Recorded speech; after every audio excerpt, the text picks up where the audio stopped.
Are you not sticking to your exercise routine because maybe it's possible that you're in functional freeze?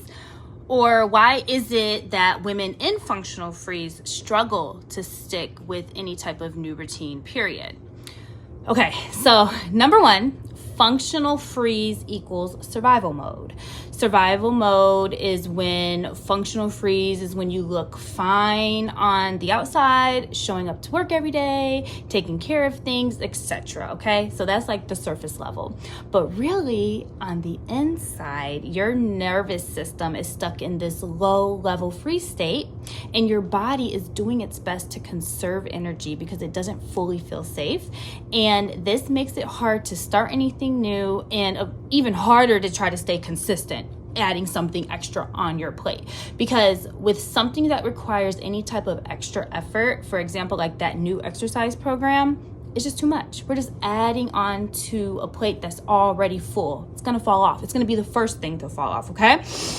So then number two, think of your brain being in this like energy save mode.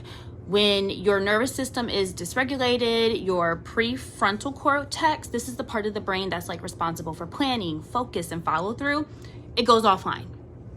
And if the prefrontal cortex is offline, instead your survival brain is going to start to take over, and any like logical thoughts around I should exercise today, it will make me feel better, it will be really good for me, it will lose. It's going to lose out to the survival impulses like, oh no, I need to rest.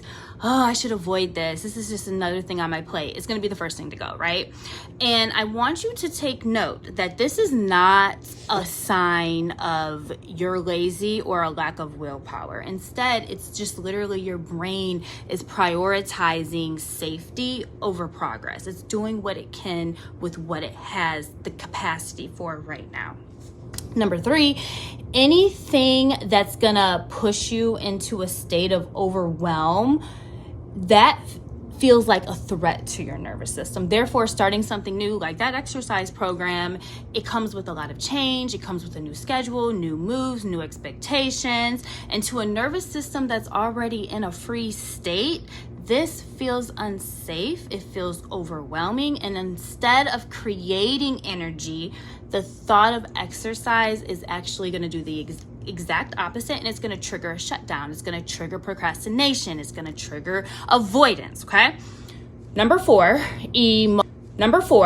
emotional avoidance blocks motivation. So women in functional freeze often carry stored emotions and stress, and any new routine can unconsciously bring up discomfort like fear of failure, body shame, thoughts around what if I can't keep up. And if your brain avoids steering you away from the very routine you want to follow, it thinks it's protecting you, but really it's just sending you down a rabbit hole of more self-sabotage.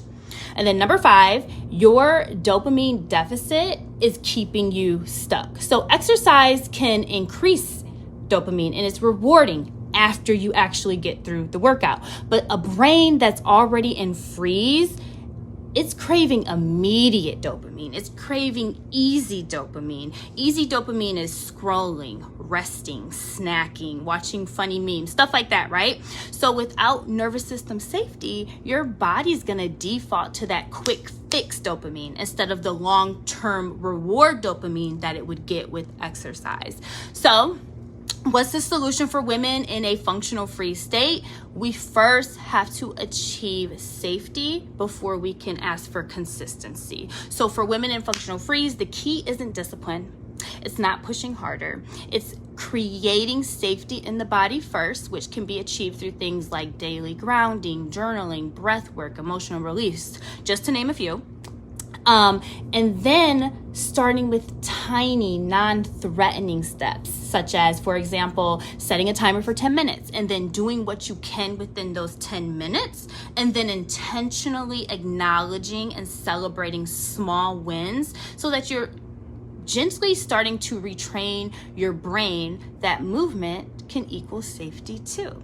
So when the nervous system feels safe and the prefrontal cortex comes back online, motivation rises naturally and consistency becomes possible. Okay, so I just wanted to quickly share this week inside the Her Circle, we're working on breaking out of functional freeze with one simple tool that you can try at home as well. I call this the 10-minute clock challenge tool.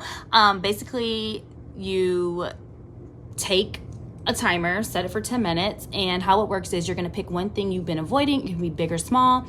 You set the timer for 10 minutes. You do only that one thing until the timer goes off.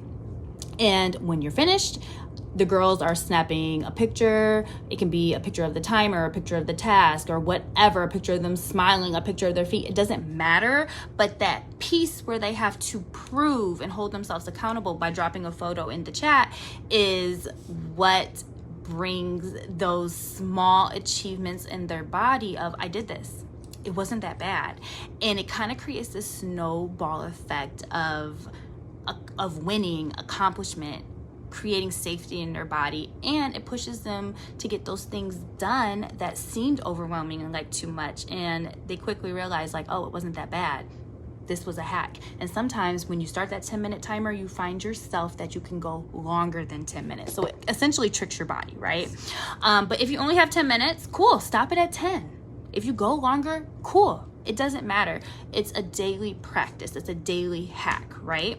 And why this matters is when your nervous system is stuck in survival mode, even simple tasks can feel like climbing a mountain. Short, safe containers of time tricks like this, it helps the brain see the task as manageable. And every time you complete 10 minutes, you are reducing the overwhelm that your brain thinks is really there. It rewires your brain for safety around the action. It builds momentum. It builds confidence. And it's not about finishing the whole thing. That's not why we're doing this. It's about proving to yourself that you can move forward even in a tiny chunk, a tiny step.